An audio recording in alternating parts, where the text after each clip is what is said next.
Hey everybody, welcome to another Thirsty Thursday beer review video. I'm your guy, Uncle Frank from Team Beer Guts. Thanks again for following along and sticking with the channel. We haven't had any videos for a little while. It's been hard to be able to do the biking and the beer things.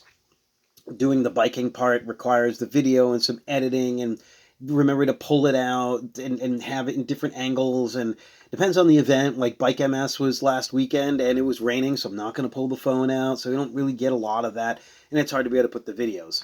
Beer reviews, however, usually do this in one shot, and if I mess it up, not a big deal because, well, it's just beer. However, if you really wanting to follow along for some bike stuff and some workout stuff, please check us out on Instagram. It's Team Beer Guts _ for the two words, so team _beer _guts, and guts with a Z, because we like to be difficult and different. A quick bit of beer news. Unbound Gravel, your winner, Ian Boswell, congratulations, from Vermont. A pretty good beer place. In that top 5, also Ted King, also from Vermont, and New Hampshire. Really good beer places. Maybe it's the beer. I'm just saying. And also congrats to Lawson Craddock as your new World Time Trial Champion. Probably going to have to get a new Lawson Craddock t-shirt instead of Upside Down 13. You're going to need something with a bicycle going really, really fast. Or something. So, let's talk beers. And the types of beers that we've been focusing on lately are the beers you like to have after a long bike ride. Belgian whites, things like that. So, let's take a look at Pilsner.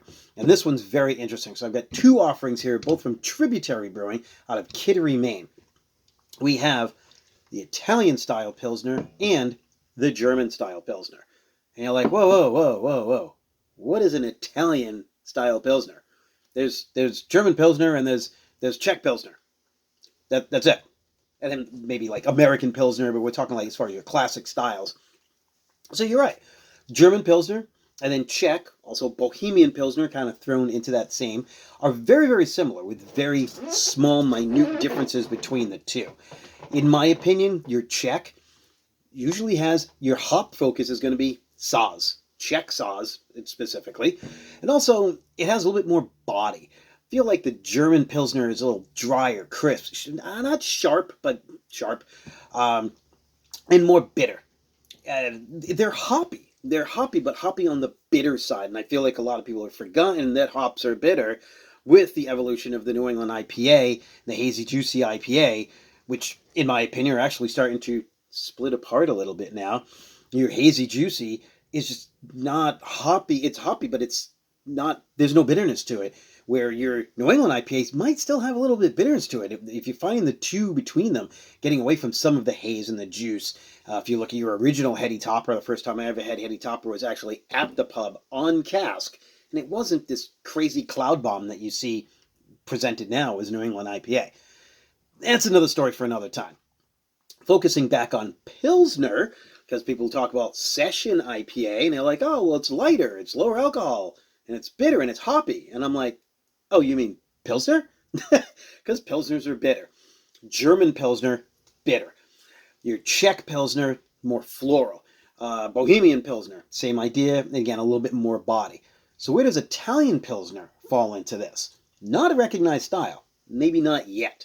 However, you look at a beer like Pivo Pils from Firestone Walker, it's made just a little bit differently. Now, if you read on the internet, they're going to talk a lot about the hops. German style Pilsner that's really been pushed to the hops. Not so much your hop flavor, or definitely not the bitterness. You want that bitterness to be around the same, but aroma-wise. I'm not really sold on that, to be honest with you, because the first time that I've been having some of these Italian-style Pilsners, it's the malt. Now, it's definitely got some hops to it, but the malt, you can use this floor-malted Italian malt that is delicious. It just lends its flavors, so some more crackery, a little dry, a little bready. So it changes your malt profile. Now, that different malt profile may allow the same hops to shine a little bit more, but for me, it's about the malts. Well, let's really find out. So, one of the other really cool things that Tributary is doing, and if you're in that area, you got to check them out. The word tributary, they are translating onto what they're doing for the beers. So the German-style beers, this is the Nubenfluss, which means tributary in German. And on this one is the Affluente. And Affluente is Tributary, but in Italian. So when they do another version, I'm not sure which the next one is going to be, but they will use that historical language, and that'll be the title for the beer, which is super, super cool. I think it's such a great idea. So you have this rotating Pilsner, slightly different styles, and just kind of change the name on it, but it's still a Pilsner. It's still a great quaffable beer. Quaffable. That's a word that we were talking about with some other friends, so you have to check that one out. So let's really dive into these. A couple of glasses here. Not exactly the same glass, but we're going same style, so I can really kind of make sure that everything is the same, or as the same as we can. I'll pop this Affluente. As with most Pilsners, great color. You're looking at yellow to straw. And I may have poured a little bit more than I really wanted to right there, because I do want to try these side by each, as we used to say in Rhode Island. And then I will drink both of these. Don't you? Oh, making a mess. Because I'm eating dinner right now. And what's one of the nice things with these beers, too, is they go great with food. They really do. So, you got your German. Might be just a touch lighter in color. I'd say this one's more straw, where this one's a little bit more golden. The German style,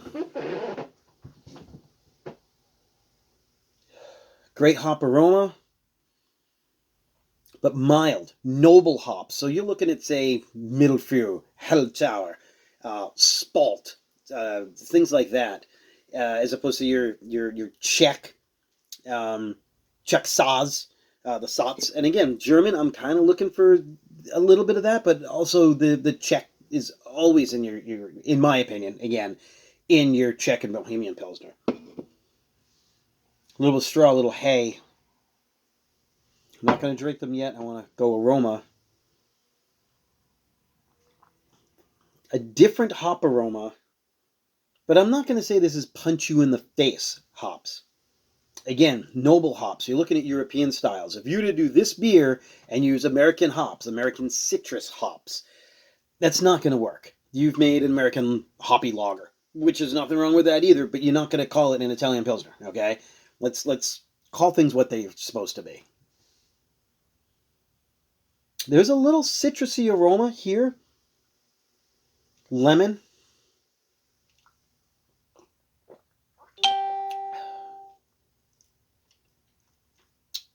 And yeah, there's hop flavor.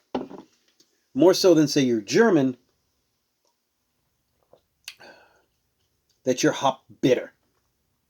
Both are there. And I'm talking not way off. We're talking like this. Flavor, bitter, bitter flavor. Your German,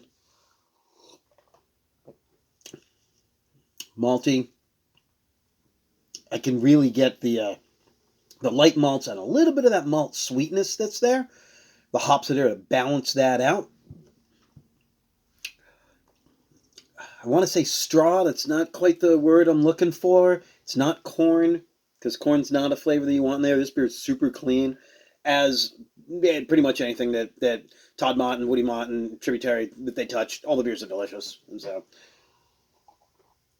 also a completely different color. You're used to hearing about Mott the Lesser, their great imperial stout. Yeah, he's doing clear lagers now, and they're wonderful. Make sure you check it out. You go into your Italian.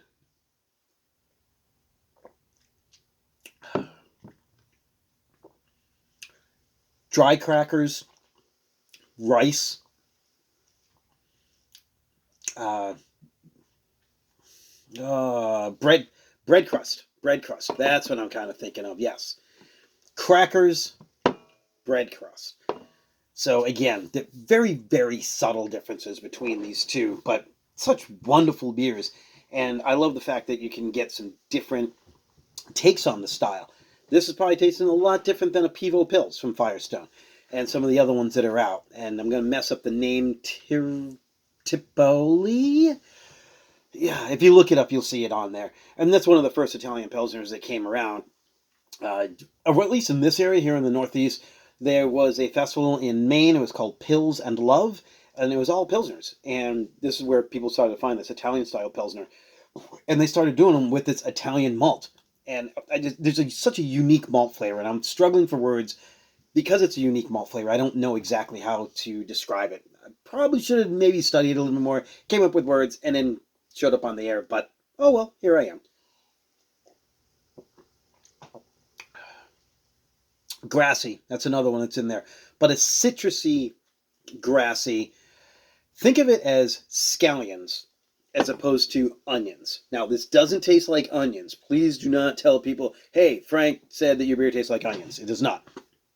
But onions have a very pungent and pop flavor to it. Scallions, a little more rounded, a little more sweeter. So while the aroma is jumping out a little bit more than the German, I would say your hop flavor, the bitterness that comes out here, this is what's grabbing you. This is what's right here. Yeah. What do you want to pair this with? Let's go to the Cicerone side of things. These will go with pretty much anything. It's a light, easy, refreshing beer. It goes with long bike rides. It could go with a burger. If you really want to go into something a little kind of more fancy, this German one here, because it grabs right here, I would say if you had, say, some barbecue ribs, it's got enough effervescence to it that it's going to cut through your barbecue sauce. It's going to kind of grab it right here. The bitterness will balance or contrast, it'll contrast the sweetness of your barbecue sauce. This one here, your Italian, because it's a little more floral, a little more citrus, I would probably put this with some ceviche, and it would be wonderful, yes.